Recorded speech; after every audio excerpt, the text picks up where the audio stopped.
Et nous, comme nous les filles, nous avons au moins 30 à 35 minutes, nous simple de quoi là. Les hôtels ont un fonctionnement, mais dans l'alignement des hôtels, la première des plus grandes choses dont je vais vous dire ici, comme je l'ai déjà dit, c'est la connaissance. Moi, parce que amener les hôtels, c'est pas parce que quelqu'un érige un hôtel que toi tu vas aller ériger un hôtel. Nous sommes d'accord? Et ce que j'ai appris la dernière phrase que je vais donner dans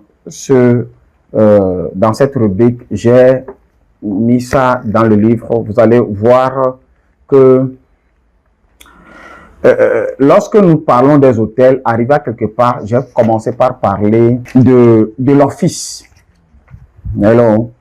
Et lorsque je parle de l'office, c'est là-bas même qui est le point le plus important de tout ce livre-là.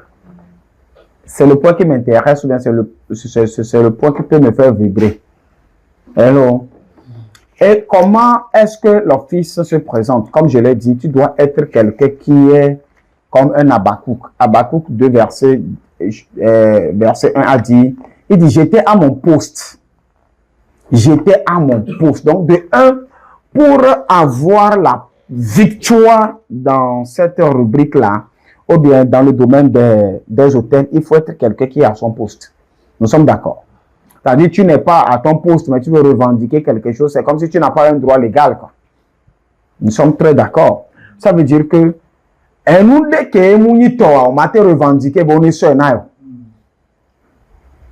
en fait, on est nani là, on donne des accidents, on va voir accident le tévier. Bah, amener à juridiction qu'elle a te couvrir les domaines ouanou. Mais il y a des secondes. Tu n'es pas à ton poste, on va nani les filles. Et au titre, on va y sommer, mais on est blanc. Américain, me dit à bout, faut que tu n'as nani les filles. Tout le monde va dire qu'on te dit qu'on a d'occhio, quoi. Donc, quand tu n'es pas à ton poste, Habakkuk dit, j'étais à mon poste, c'est-à-dire à mon office, quoi. Office de médiation de prière. Et je me tenais sur la tour, je veillais pour voir ce que l'Éternel me dirait et ce que je ferais quoi? Je répliquerai après ma plainte. Et comme lorsque tu es à ton poste, tu as le droit de revendication. Même les métiers, on a droit à la globe. Et il y a les voitures, il y a de la signe. Mais c'est combien? Lorsque tu n'es pas à ton poste, lorsque tu es rebelle à ta juridiction, lorsque tu n'es pas quelqu'un qui est dans ton appel ou bien dans ta juridiction, ou bien dans ton temps, et tu veux revendiquer les choses spirituelles, tu vas mourir d'avance. Parce que l'ennemi sait que toi-même là, tu es un rebelle qui est en promenade. Hello? Quelqu'un qui sait que tu es un déserteur, il peut te tuer partout, aucune loi ne va te protéger. C'est comme quelqu'un qui est fiafitore, quoi. On va dire, on va aller fifier, le founoir. Tu n'es pas à ton endroit. Et ça, mais ça dans le barome, quoi. Soit un homme de là dans le tu dois être dans ton travail. Tu n'es pas à ton travail, tu n'es pas en train de dormir. Nous, on dort avec notre femme, nos enfants à la maison, et tu sautes une clôture. Et tu rentres dans ma maison. Je suis libre de faire de toi ce que je veux, quoi. Ne dis ma tonzo, fa. Avec un dia fanam. Ne dis ma wouma di la rue, mais ma wouma di la rue, mais avec un dia bien miane ko.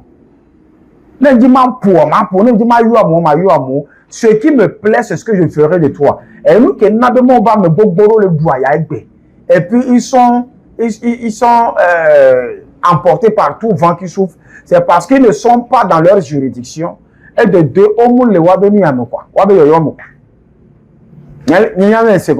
Habakkuk dit, j'étais à mon poste et je veillais dans la prière.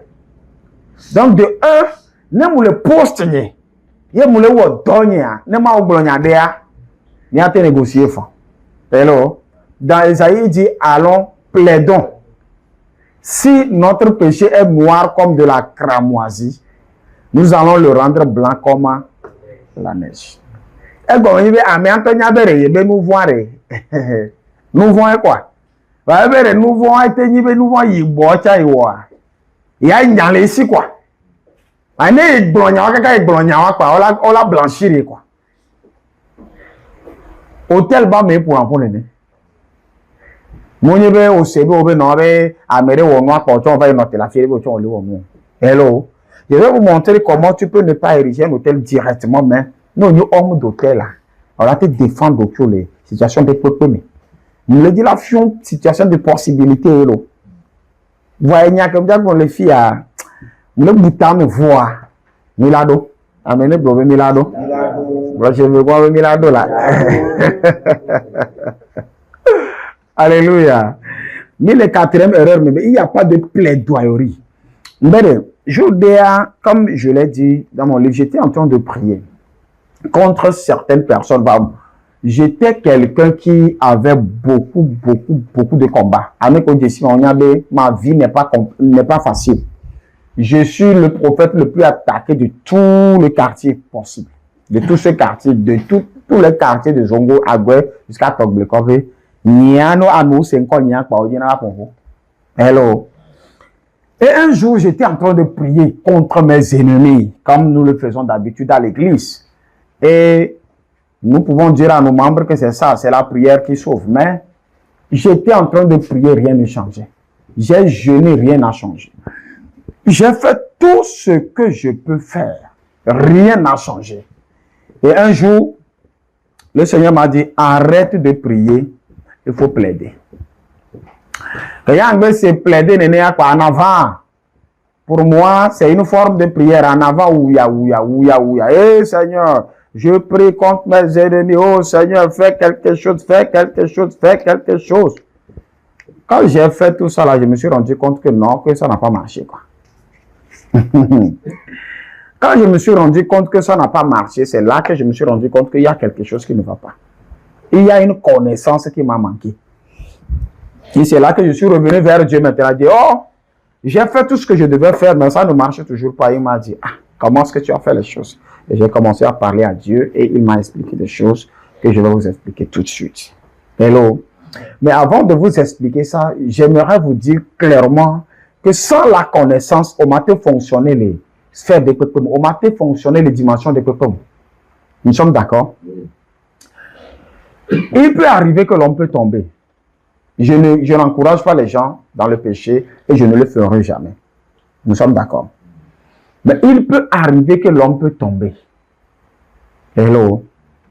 Mais il faut comprendre que ta situation de chute n'est pas un chaos. Ça dit, tant que tu vis encore, lève-toi et continue, quoi. Tant que tu vis encore, tu as encore le souffle, tu peux réparer tes erreurs. Tant que tu vis encore, tu peux apprendre.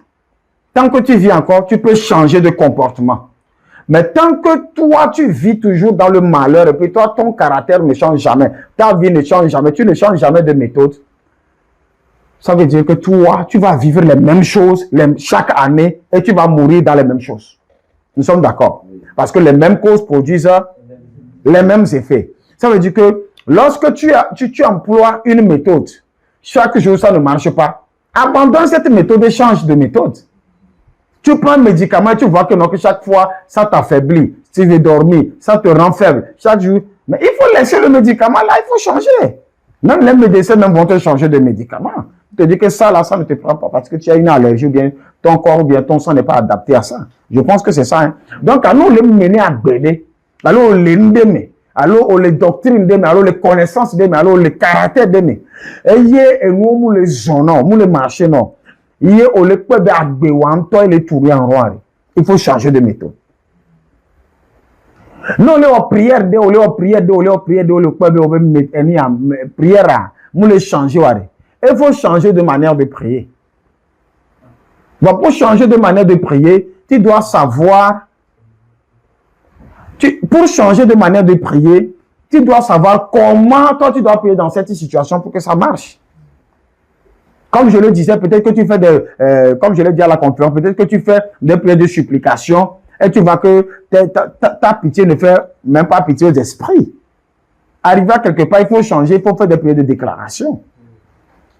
Ou bien, arriver, quand tu fais des déclarations, ça ne marche pas, il faut faire des prières prophétiques. Il faut trouver ton cas là. quel type de prière marche avec ton cas? Hello? La première information que je vais donner ici est une information capitale. Cette information stipule quoi? Que la connaissance sur notre identité vient de la connaissance que nous avons de celui qui nous a sauvés, du royaume dans lequel nous avons été transportés. Vous comprenez? Identité que l'Ignacia, ça vient de l'identité ou bien de la connaissance sur celui qui nous a transportés dans cette identité-là. Avec que koko sodo identité on met au-delà d'ici. Et au-delà, il y a nous qui est beau et nous qui est mouonao. Mais il y a nous les secondes.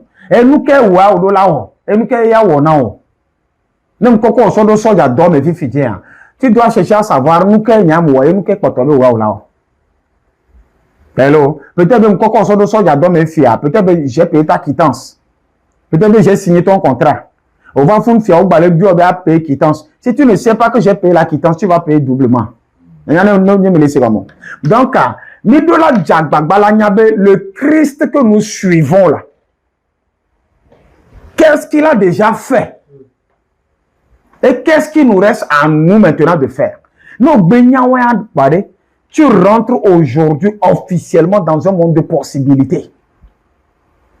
Vous pouvez. Je vais parler.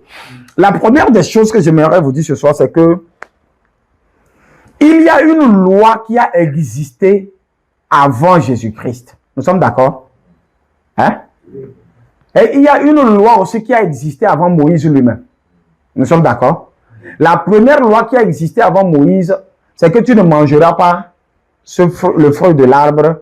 Le jour où tu en mangeras, tu mourras. Nous sommes d'accord que c'est une loi.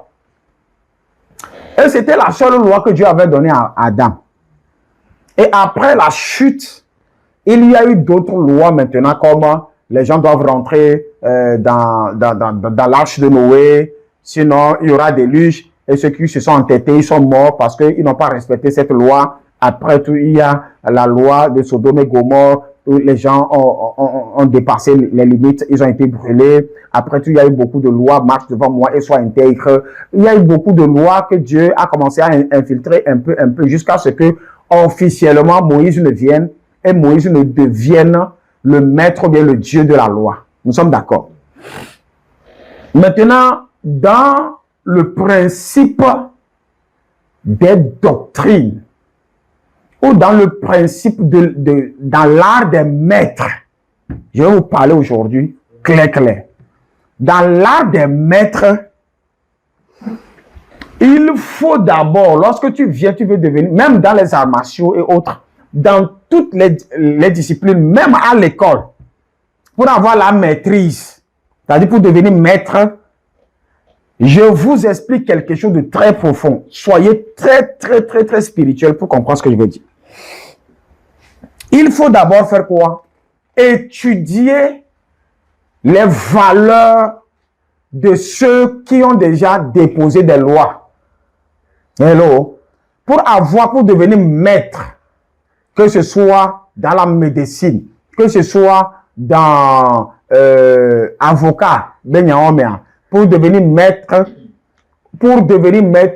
dans les arts martiaux, pour devenir maître dans quoi que ce soit, il faut d'abord fréquenter, c'est-à-dire enseignement du CP1 jusqu'au collège. Ce sont les enseignements des gens. C'est vrai? Ou bien, ça veut dire qu'il faut d'abord passer les épreuves et les disciplines de chacun jusqu'à arriver à avoir le bac. Continuez toujours par étudier leur discipline jusqu'à aller en master. Maintenant, pour avoir ton master toi, tu dois faire quoi? Tu dois faire une soutenance. Et cette soutenance, normalement, pour faire une soutenance bien reconnue, il faut créer une nouvelle formule. Il faut prendre un thème ou une thèse et sortir une nouvelle doctrine ou bien sortir une nouvelle chose. Si c'est dans le domaine de la technologie, par exemple, tu dois sortir une nouvelle application. Hein? Et le jour de ta soutenance, tu vas présenter quelque chose de nouveau. Et tu te dis que tu as fini et selon les études là, toi, tu as conçu telle application, tu as conçu telle chose, ou bien tu prends un thème. Par exemple, mon frère, quand il devait avoir son diplôme, il a soutenu sur comment prendre les balles de riz pour construire une maison. Il a dit, Moloube Tchakitia, ça, ce n'est pas un thème courant, mais il faut savoir que Moloube Tchakitia, non sont mélangés kudo, sima kudo ni aleke o amoso tunao. Comment ça se fait? Ce sont des choses qui ne sont pas enseignées à l'école directement, mais ce sont des choses qui sont comme des fenêtres ouvertes qu'il y a des possibilités. Maintenant, tu vas à Corvier, tu vas à tel endroit, tu vas à tel endroit, tu prends les choses, tu viens, tu fais des analyses. Je le suivais, j'ai vu comment il a fait tel nombre de jours, ça devient ceci, tel nombre de jours, ça devient... Toi-même, tu vas développer ta théorie ou bien ta thèse et tu vas démontrer cette théorie qu'elle marche. Et si elle a marché, tu deviens quoi? Un maître. Et si cette théorie est tellement pertinente, on va l'inclure maintenant dans le nouveau programme qui fera que les autres personnes viendront étudier. Étudier ce que toi tu as découvert, qui a été testé et approuvé. Et c'est pertinent que les gens peuvent commencer par en utiliser. Ne m'il pas nouvelle technologie pour le taux, ne m'il pas mise à jour des applications pour le taux, ne m'il pas carreau et nous pour le taux. Ce sont des gens qui ont fait des expériences, qui sont arrivés à des niveaux, qui ont sorti aussi les modifications par rapport à telle application. Ok, application à l'équipe yo pobe, que ya il va do faire y pobe application à l'équipe c'est bon, mais à des applications à l'équipe tout. Mais il y a ceci et ceci aussi qu'on peut ajouter dans cette application pour l'améliorer. Ou bien est-ce que c'est vrai? Oui, on n'a qu'à essayer de savoir. Et il essaie et il va démontrer aux gens que nous sommes allés que notre tronçon d'application à ça va devenir, l'application va devenir plus améliorée, plus légendaire, et ça va dépasser d'autres applications. Faut nous mettre de la certificat de maîtrise, Léon. Mais on dit que non, que au master, on a franchement soutenu ce qu'on a master. C'est vrai? Oh, c'est vraiment. Même dans les arts martiaux, il faut maintenant les 7 secrets de Shaolin, les 7 quoi de Kung Fu, les Nyama, les 36e chambre. Non, si tu vas à tous les maîtres qui ont sorti des théories, tu vas les apprendre. C'est dans les annales. Tu les apprends et tu les maîtrises.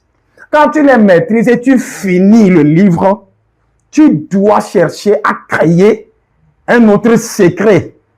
Et vous allez voir que dans les arts martiaux, quand quelqu'un fait quelque chose, on dit que c'est le secret de telle personne. Ça là, tu connais le maître tel. Quand il fait quelque chose, on attribue ça à un maître ou on attribue ça à quelqu'un. Le secret de telle personne ou le secret de telle personne. Je ne sais pas si vous comprenez. Ça veut dire que, qu'est-ce que je suis en train d'expliquer? Par où je vais vous emmener? Qu'est-ce que cela veut dire? Ça veut dire que dans ce monde-là, pour devenir maître et établir une nouvelle saison, il faut d'abord maîtriser ce que tu es venu trouver. Et quand tu apprends ça et tu le maîtrises d'une manière, arriver à quelque part, une nouvelle saison s'ouvre à toi. Cette saison, ce n'est pas toi qui vas prier pour l'avoir, non. Quand tu finis de maîtriser les rouages de ton appel, il y a une saison automatique qui va s'ouvrir à toi, qui fera qu'il y a une certaine catégorie d'anges qui vont venir sans même que tu les appelles, parce que tu es arrivé à un niveau où tu dois fonctionner avec d'autres dimensions. Je veux parler. Maintenant, Jésus-Christ est arrivé sur la terre. Et lorsqu'il est arrivé sur la terre, il s'est rendu compte qu'il y a une loi qui existe déjà. Et cette loi, c'est une loi par laquelle les gens vivent. Moïse a bien dit que quiconque vivra par cette loi. Bien, trouvez-moi le verset là. Il dit quiconque. C'est bon? Dans 3. Ouais. Le verset 12. Oui. Or la loi ne précède pas la foi. Mais elle dit, Celui qui mettra ces choses en pratique vivra par elles. La loi dit que celui qui met en pratique ces choses vivra par elles. Ça veut dire que pour la loi, si tu ne la mets pas en pratique, tu vas mourir. C'est d'accord? La loi te frappe, tu pratiques la loi, tu vis par elle. Tu ne la pratiques pas, tu meurs par elle. La loi elle-même te fera, tu es lapidé parce que tu n'as pas, par exemple, on attrape une femme en flagrant délit d'adultère, qu'est-ce qui va arriver? Pourquoi on va la lapider? Parce qu'il y a une loi qui dit que lorsque vous attrapez une femme en flagrant délit d'adultère, elle doit être lapidée à mort. Donc, lorsque tu pratiques la loi et on ne te surprend pas en flagrant délit d'adultère, tu vis par la loi. Mais lorsqu'on te surprend, tu meurs par cette loi. Et la montagne de Sinaï sur laquelle la loi était prise même, on dit que même les moutons ne pouvaient pas s'approcher. Ils mouraient au bas de la montagne. Vous comprenez? Or, la première loi qui avait existé avant la loi s'appelle la foi. Hello? S'appelle la foi. Et pour cela, Abraham a été appelé. Il a été appelé quoi, ma? Le père de la foi. Et c'est pour cela que vous allez entendre, la Bible dira clairement que le juste vivra par... Ouais. Hello? Donc, quand le juste vivra par la foi, en ce moment, on était justifié par la foi. La foi. Hello? Et quand le temps de Moïse est arrivé, la loi a intervenu. Et cette loi-là a pris de l'ampleur jusqu'à 622 lois et au-delà de ça. Jésus-Christ a vu, Dieu a vu que la loi pesait sur nous. Et Jésus-Christ est arrivé. Maintenant, Jésus-Christ ne peut pas imposer la grâce si lui-même, il n'a pas passé d'abord par la foi et par la loi. C'est pour cela que les gens sont venus lui poser la question de savoir, es-tu venu pour abolir la loi? Il a dit non, non, non, non.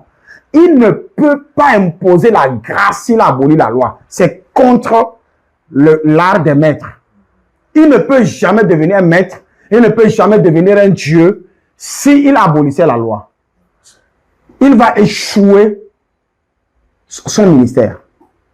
Vous me comprenez? Qu'est-ce qu'il doit faire? Il doit essayer d'étudier la loi. Vous allez voir que dans ces paroles, il disait que Moïse n'a-t-il pas dit ceci, la loi n'a-t-il pas dit ceci, ceci et cela. Il s'introduisait un peu, mais pas automatiquement, ou bien il n'effaçait pas la loi. Tout ce qui, même quand vous voyez les apôtres prêcher, vous allez voir que tous les apôtres ont prêché l'Ancien Testament. Tous les apôtres ont prêché la loi de Moïse et ils ont ajouté Christ dessus. C'est bon?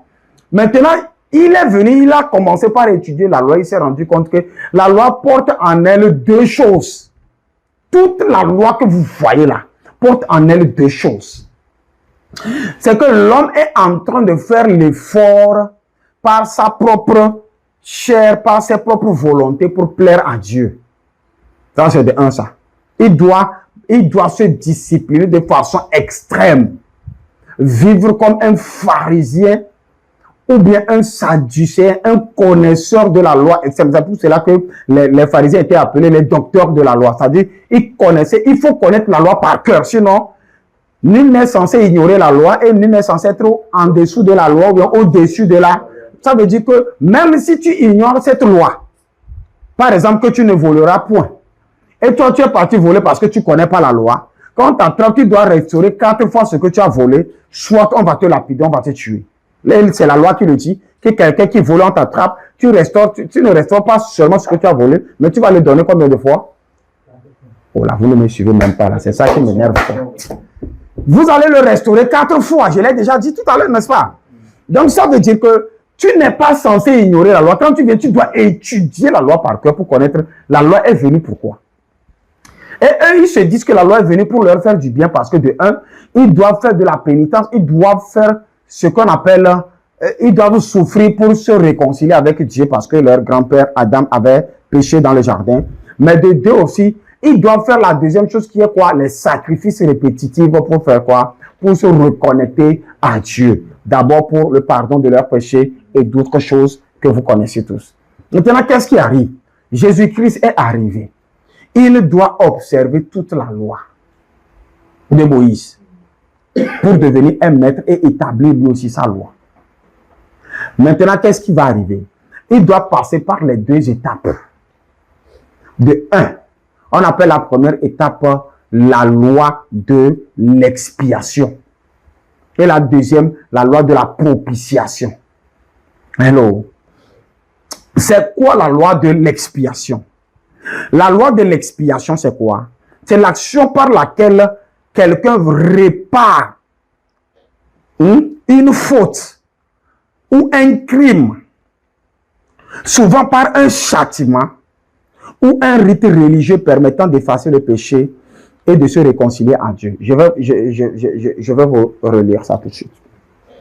L'expiation, c'est quoi? C'est l'action par laquelle une faute ou un crime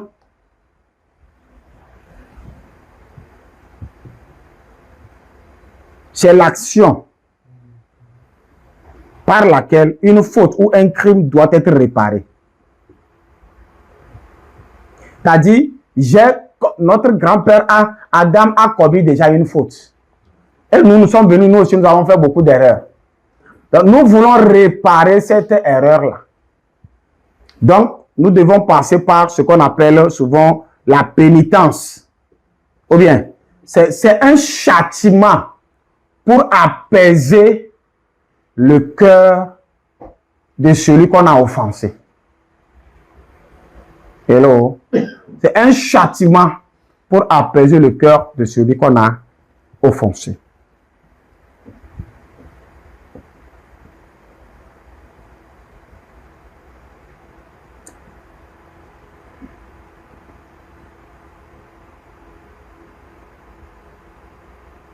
C'est un rite religieux permettant d'effacer le péché et de se réconcilier à Dieu. C'est un rituel religieux permettant de faire quoi? D'effacer le péché et de se réconcilier à Dieu. C'est un rituel religieux permettant d'effacer nos péchés et de se réconcilier à Dieu.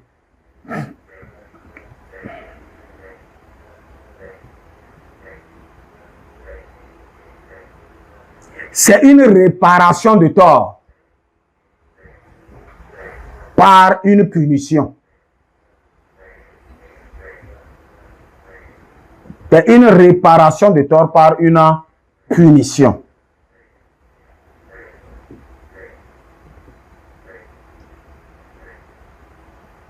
C'est bon? C'est une réparation de tort par une punition. Je vais vous donner quelques exemples. Dans la Bible, vous allez remarquer que dans l'Ancien Testament, lorsque le peuple péchait contre Dieu, Dieu était fâché, ils déchiraient leurs habits. Ils se revêtaient de la cendre. Ils portaient des sacs. Et ils restaient toute la journée, des fois 2 jours, des fois 3 jours. D'autres se couchaient par terre, d'autres restaient à genoux, d'autres se torturaient pour demander la clémence de Dieu. Même la semaine passée, on a lu ça dans le cadre de Esther, n'est-ce pas? Où Mardoché, quand il a entendu ce que Haman a pris comme décision, il est parti donner de l'argent aux gens de l'État. Qu'est-ce qu'il a fait? Il a déchiré ses habits, il s'est revêtu de la cendre, il a porté un sac, il a commencé par rouler par terre, et il a envoyé qu'on a qu'à le dire à Esther qu'ils sont en danger. Donc, c'est une manière d'attirer l'attention de Dieu vers nous, mais aussi de faire une pénitence dans le but de faire quoi? D'attirer les faveurs de Dieu vers nous, d'apaiser le cœur de celui qu'on a offensé. Je ne sais pas si vous comprenez. Et vous allez voir certaines personnes, jusqu'aujourd'hui, les pasteurs font ces conneries-là. Quelqu'un pêche et il vient te voir, tu vas lui dire de faire 7 jours de jeûne pour que le Seigneur lui pardonne. Et il n'a qu'à revenir, tu vas prier pour lui. Il va faire 3 jours de jeûne pour demander pardon à Dieu. Il doit faire 7 jours sec, ou bien 3 jours sec, ou bien il doit faire combien de jours? Ces genres de choses-là sont des choses qui se pratiquaient, et on appelle ça l'expiation. C'est-à-dire, tu as détruit mon téléphone et tu veux m'acheter un autre téléphone. Je dis non. Le téléphone là, c'est ça là que je veux. C'est-à-dire que c'était un cadeau. C'est ma femme qui m'a donné ça, c'est mon père qui m'a donné ça. C'est que la personne qui m'a donné ça est tellement précieuse que tu ne peux pas me trouver le même téléphone là, quoi. Même si tu vas au marché pour m'acheter un autre téléphone, ça n'aura pas la même valeur morale et les mêmes sensations que cela porte. Parce que ça, la personne m'a donné ça main à main. L'amour que j'ai pour la personne fait que je trouve sa chose comme plus que de l'or. Même si tu me donnes 10 téléphones à la place, je ne suis pas satisfait. Vous êtes d'accord? Donc, c'est quelque chose comme ça. Dieu avait un amour pur pour l'homme et l'homme a été déchu. Et dans la déchéance de l'homme, du premier Adam, quel que soit ce que nous faisons, cela ne lui donne pas la même sensation qu'il avait, parce que ce qui retenait, ce qui liait lui et Adam, est plus précieux que ce que toi tu vas lui donner. Donc nous venons comme une génération d'Adam, mais nous voulons lui plaire, mais le péché, et cette chute-là, la Bible dit clairement que quand Adam a péché, ce sont les fondements de la terre qui se sont ébranlés. Nous sommes d'accord. Nous avons enseigné ça plusieurs fois ici. Donc, c'est la terre tout entière parce que nous étions en lui. Vous êtes d'accord avec moi? Eva. Donc, qu'est-ce qui se passe? Donc, quand cela est arrivé, nous sommes en train de tenter d'une manière de plaire ou bien d'attirer l'attention de Dieu avec des manières dans le but de faire l'expiation, de faire le châtiment, de pleurer, de mettre la cendre, de se retrouver dans des choses. C'est ce qu'on appelle l'expiation. Vous comprenez? C'est-à-dire, on ne peut pas lui redonner la même chose qu'il nous a donné là.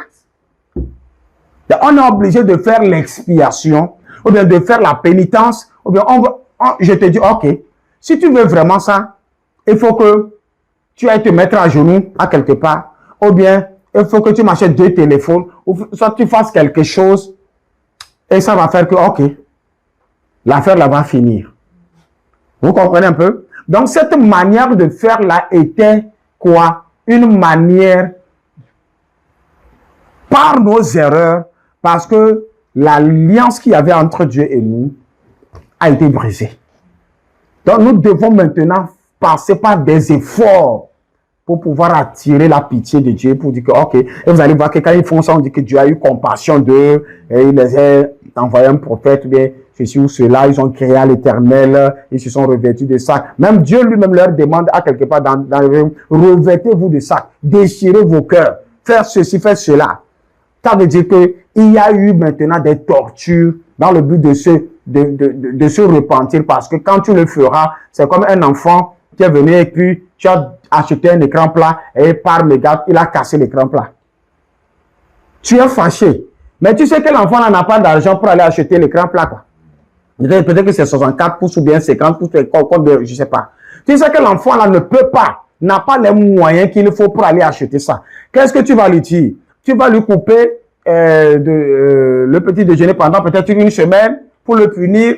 Tu vas lui dire de se mettre à genoux quelque part. Tu vas lui mettre les briques entre les mains. Tu vas lui faire quelque chose. C'est qu'il doit faire quelque chose qui va lui faire mal pour compenser ce qu'il a fait. Et quand il va le faire, si tu lui dis que c'est 1 mois, il faut que les 1 mois là soient finis et que tu te dises que, ok, maintenant, tu lui as pardonné pour la faute qu'il vient de faire. Vous comprenez un peu? C'est ce qu'on appelle l'expiation. Et dans la loi, il y avait l'expiation et l'expiation se passait. Maintenant, qu'est-ce qui se passe? Quand Jésus est venu, il doit accomplir cette loi-là. Sinon, il ne peut pas s'en sortir. Et Ésaïe 53, verset 1 à 4 nous dit quoi? Allons-y, rapidement. Ésaïe 53. Verset 1 à 4 dit... Il dit, qui a cru à ce qui nous avait été annoncé? Qui a reconnu le bras de l'Éternel? C'est-à-dire que lorsque Jésus est venu, comme nous sommes en train de tenter de le faire, il veut maintenant venir le faire à notre place. Vous êtes d'accord avec moi? Il dit, il s'est élevé devant lui comme une faible plante, comme un rejeton qui sort d'une terre desséchée. Il n'avait ni beauté, ni éclat pour attirer nos regards, et son aspect n'avait rien pour nous plaire. C'est-à-dire qu'il était en train de traverser ce que nous devons traverser pour plaire à Dieu, pour que la colère de Dieu soit apaisée. Hello?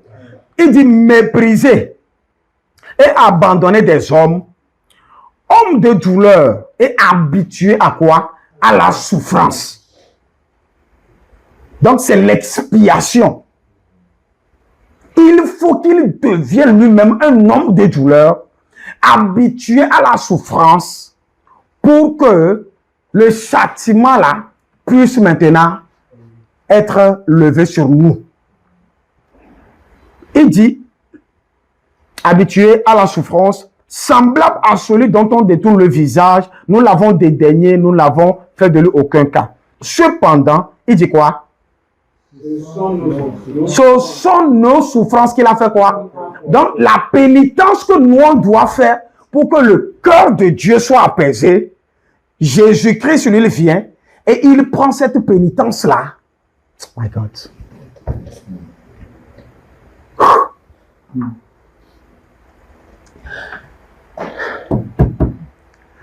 La souffrance que nous devons souffrir pour que le cœur de Dieu soit apaisé un peu. Et à chaque fois nous devons le faire. Il vient, il prend cette souffrance-là et il la porte et il souffre à notre place. Vous comprenez? Cependant, ce sont nos souffrances qu'il a portées. C'est de nos douleurs qu'il s'est chargé. Donc, il est venu prendre chacun sa pénitence, chacun sa douleur, et il s'est chargé de ça. Et il se dit que lui, il doit souffrir à notre place. Et si tu ne connais pas ça, et si tu ne connectes pas ta foi avec ça, tu seras quelqu'un qui va continuer de souffrir et te dire que c'est la volonté de Dieu que tu souffres. Est-ce que je suis en train de parler? Maintenant, il dit, et nous l'avons dédaigné comme puni et frappé et humilié. Mais il était blessé. Pourquoi? Il était blessé pour nos péchés. Ça veut dire que lorsque nous péchons, normalement, nous devons être blessés. Hein? Brisé pour nos iniquités. Pour notre iniquité, nous devons être brisés. Il doit venir subir ça. Brisé pour notre iniquité. Le châtiment qui nous donne la paix. Ça veut dire que pour que, dans la loi, pour que toi, tu puisses avoir la paix, il a fallu que toi, tu puisses être... Si Dieu ne t'a pas puni, ça va marcher. Si tu n'as pas traversé ce que ce gars est en train de traverser, le péché que tu as passé, c'est pour cela qu'on allait jusqu'à lapider les gens, jusqu'à ce que ces gens-là mouraient. Il fallait que tu sois blessé. Il fallait que tu sois craché. Il fallait que tu aies honte devant toute la ville. Il fallait qu'on te lapide. Il fallait qu'on fasse ceci. Même si on ne t'a pas fait ça, toi-même, tu dois te mortifier. Toi-même, tu dois te blesser. C'est pour cela que le fou de Gadara, la Bible nous dit que lorsqu'il sortait des sépulcres, il montait sur une montagne et il se mortifiait lui-même. Parce qu'il savait que c'était le châtiment pour qu'il ait un peu de repos. Pour que les voix s'arrêtent dans sa tête. Il fallait qu'il se mortifie lui-même et qu'il prenne des pierres et il se fasse des blessures sur lui afin de pouvoir avoir un peu de paix et retourner dans les sépulcres pour pouvoir se reposer pendant quelques temps avant que les voix ne reprennent encore. Je ne sais pas si vous comprenez. Donc ça veut dire que il y avait un châtiment, il y avait une punition qui était sur nous et le châtiment qui nous donne la paix est tombé sur lui et c'est par ces meurtrissures que nous maintenant nous sommes comment? Nous sommes guéris. Hello. Nous lisons le deuxième passage dans 1 Jean chapitre 2 verset 2. Je vais vous montrer quelque chose. J'espère que vous êtes en train de comprendre quelque chose. 1 Jean chapitre 2 verset 2, il dit, il dit, et quand nous allons commencer par le premier verset, il dit, mes petits enfants, je vous écris ces choses afin que vous ne péchiez point. Et si quelqu'un a péché, nous avons un avocat auprès du Père qui s'appelle quoi? Jésus-Christ le juste. Maintenant, il nous explique pourquoi. Pourquoi il dit ça? Il dit, il est lui-même victime quoi? Expiatoire pour nos péchés. Donc lui-même, il a été victime. Il s'est donné lui-même pour accomplir ce rituel de souffrance afin que toi et moi, nous ne soyons plus appelés pauvres pécheurs. Il s'est lui-même donné comme victime expiatoire pour nos péchés, non seulement pour les nôtres, mais aussi pour le monde entier. Ça veut dire que dans ce monde aujourd'hui, toute personne qui se connecte à Jésus ne peut plus subir la même chose qu'il devrait subir normalement. Je ne sais pas si vous comprenez. Les mêmes souffrances qu'il doit souffrir, il ne doit plus souffrir. Et on dit qu'il s'est donné lui-même comme victime. Ça veut dire qu'il s'est donné lui-même comme bête qu'on n'a qu'à lui taper, qu'on n'a qu'à lui frapper, qu'on n'a qu'à lui flageller, qu'on n'a qu'à passer tout ce qu'on doit faire afin que la colère du Tout-Puissant soit apaisée. Hello? Et pendant qu'on est en train de faire tout ce rituel, ce n'est pas seulement... C'est comme ça, les gens, au niveau de la Pâque, je ne sais pas quel genre de message les gens prêchent. Les gens ne comprennent même pas c'est quoi la Pâque. Les gens ne comprennent même pas c'est quoi le Christ. Les gens ne comprennent même pas c'est quoi le sacrifice de Jésus à la croix.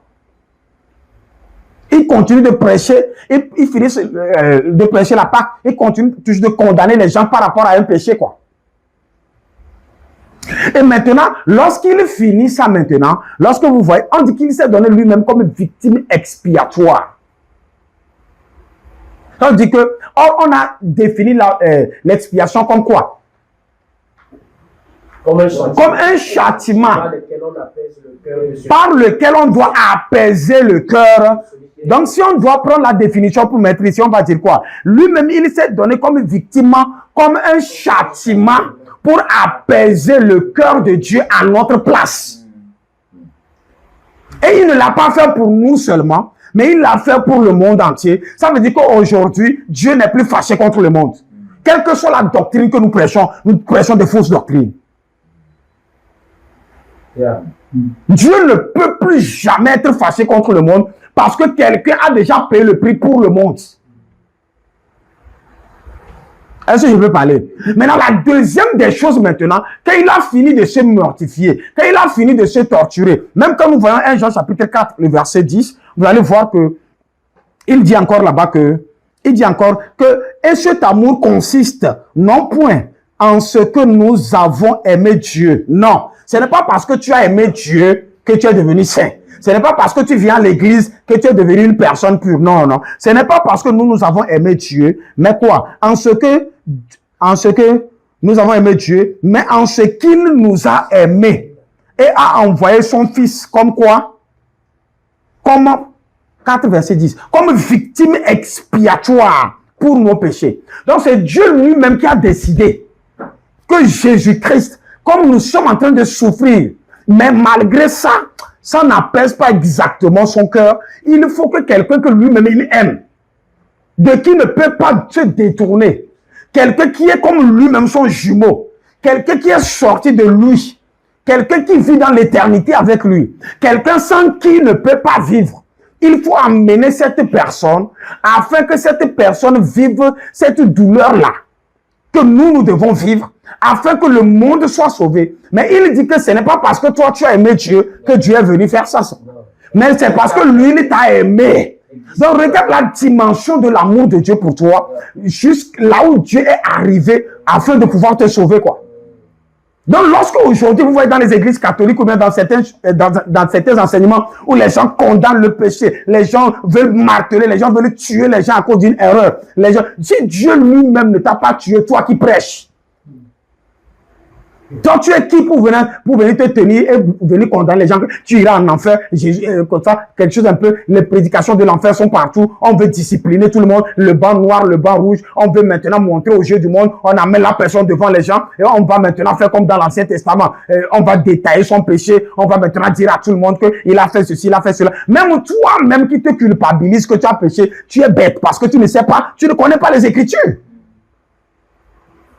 Ce n'est pas parce que tu fais des efforts que Dieu t'a aimé, quoi. Ce n'est pas que j'encourage le péché. Il a commencé en disant que vous, petits enfants, je vous écris ça pour que vous ne péchiez point. Mais s'il vous arrive de pécher, sachez que vous avez un avocat auprès du Père qui est comme quoi, qui est Jésus-Christ le juste, et il s'est donné lui-même comme quoi, victime expiatoire. Et on dit que ce n'est pas parce que nous avons aimé Dieu, mais c'est parce que Dieu lui nous a aimés. Il a donné son Fils comme victime expiatoire pour nos péchés. Je ne sais pas si vous comprenez. Quand tu connais ceci, c'est comme tu vas pour manger à quelque part et on dit que quelqu'un a payé à ta place. Quand tu vas te lever, tu ne vas plus payer quoi. Donc, quand tu connais cette vérité, tu ne vas plus te mortifier, tu ne vas plus te torturer, tu ne vas plus courir, tu ne vas plus rétrograder parce que tu as péché, mais plutôt tu vas revenir vers Dieu en regardant l'amour qu'il a pour toi. Tu te rends compte qu'il ne peut pas t'abandonner parce que tu as commis une petite erreur, quoi. Tu reviens vers lui et tu lui dis, Seigneur, tellement tu m'as aimé, moi aussi je t'aime. Mais regarde, je suis tombé. Mais je sais que tu ne peux pas m'abandonner. Ça va te donner une raison de t'accrocher beaucoup plus à Dieu que de penser que Dieu t'a abandonné. Il est impossible à Dieu d'abandonner un seul de ses enfants. Même les païens, Dieu les aime encore. Je ne sais pas si vous comprenez. Maintenant, la deuxième des choses qu'il va faire pour aggraver maintenant, il va rentrer dans ce qu'on appelle la propitiation.